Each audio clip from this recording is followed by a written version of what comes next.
Hello guys, सबैजनालाई स्वागत छ मेरो युट्युब च्यानलमा। म चाहिँ फेरि आइसकेको छु हजुरको लागि नयाँ ब्लग लिएर। आजको हाम्रो दिन कस्तो रहन्छ म सब ब्लगमा देखाउने छु, अनि हेर्दै गरौँ है त।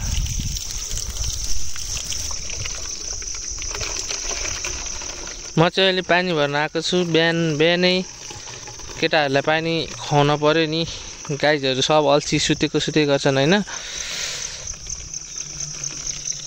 म चाहिँ अहिले चौरीको कुन ठाउँ खेतहरूमा आइपुगेको छु पानी भर्नको लागि अफिसबाट। तर भ्यू चाहिँ खत्रै देखिएको छ के। अनि यस्तो चिसो चिसो भर्खर फ्रिजबाट निकालेको जस्तो पानी खान त हजुरहरूले कहाँ पाउनुहुन्छ। भिटामिन खाएछ र गाईको पानी चाहिँ यति मिठो पानी छ भने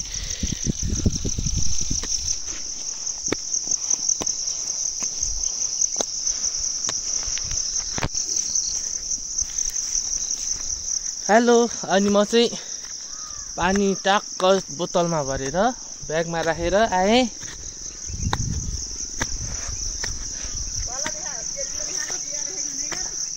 केटीलाई देखाएको होइन नि आमा, ब्लग बनाएको सबैलाई देखाउने।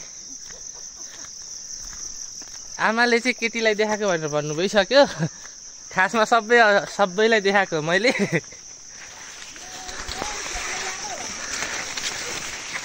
खोजिदिनु न यतैतिर एउटा।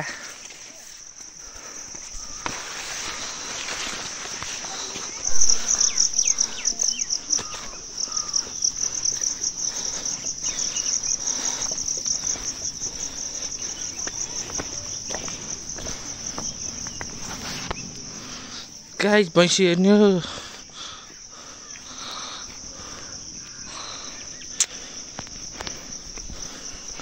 भैँसीले चाहिँ खत्रै लुक्स दिइन है मलाई। अब यसरी गाउँको बाटोमा हिँड्न रमाइलो हुन्छ।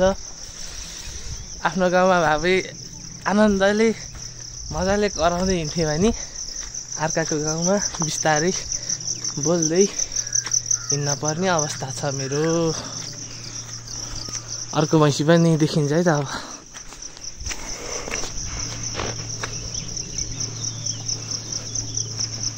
मुर्रा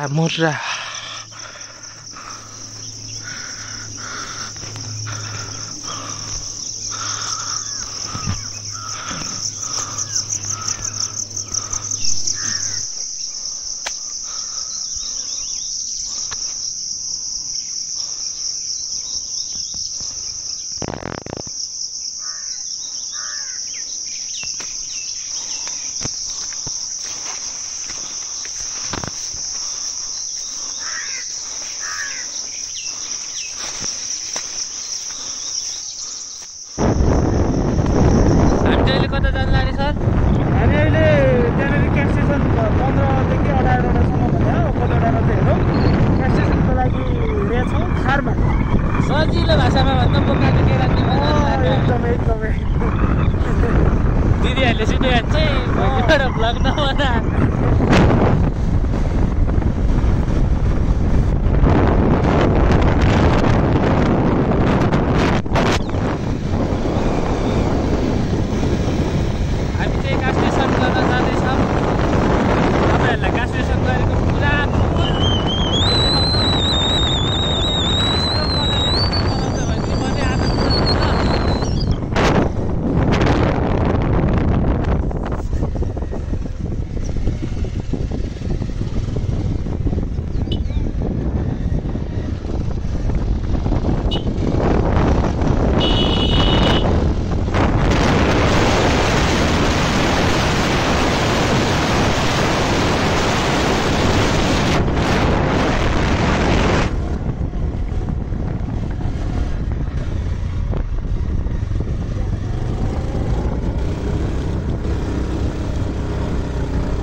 जराउनले हिँड्छिहाल्ला बाख्रा।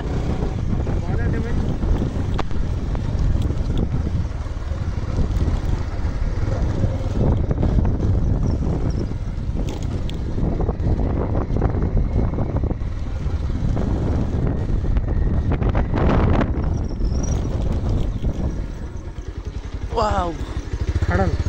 वाट सरप्राइज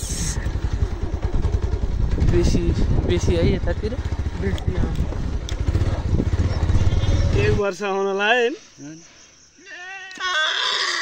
ल उफ्रे अब लेख्नु मात्र घर पक्क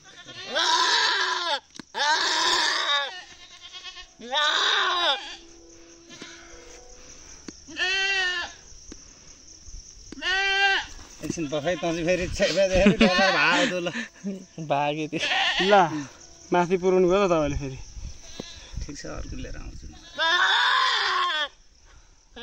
तपाईँको कति दुईटा मात्रै हो 3टा अर्को नि छ ए अर्को सानो छ सानो भने कति महिना माको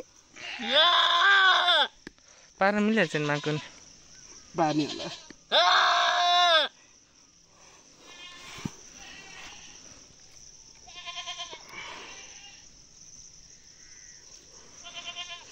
गर्मी छ मजासँग सुध लाइन पर्छ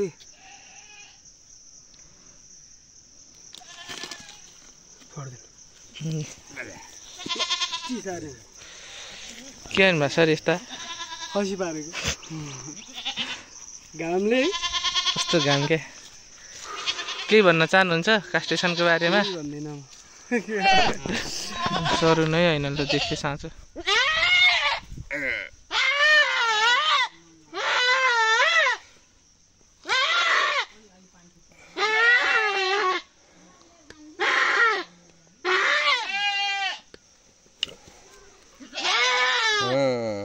अब पर एकछिन पर्खी एकछिन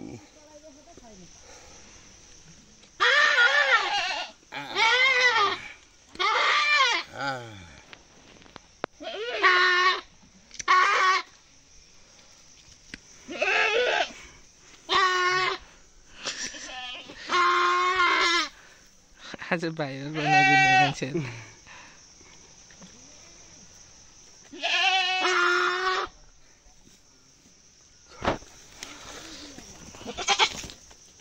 जाऊ बाबु छोड्दै हुन्छ नि त्यसलाई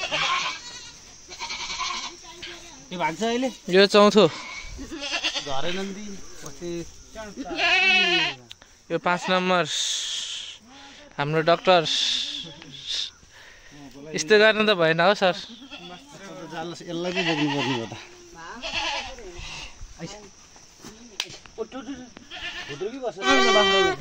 बस्छ बस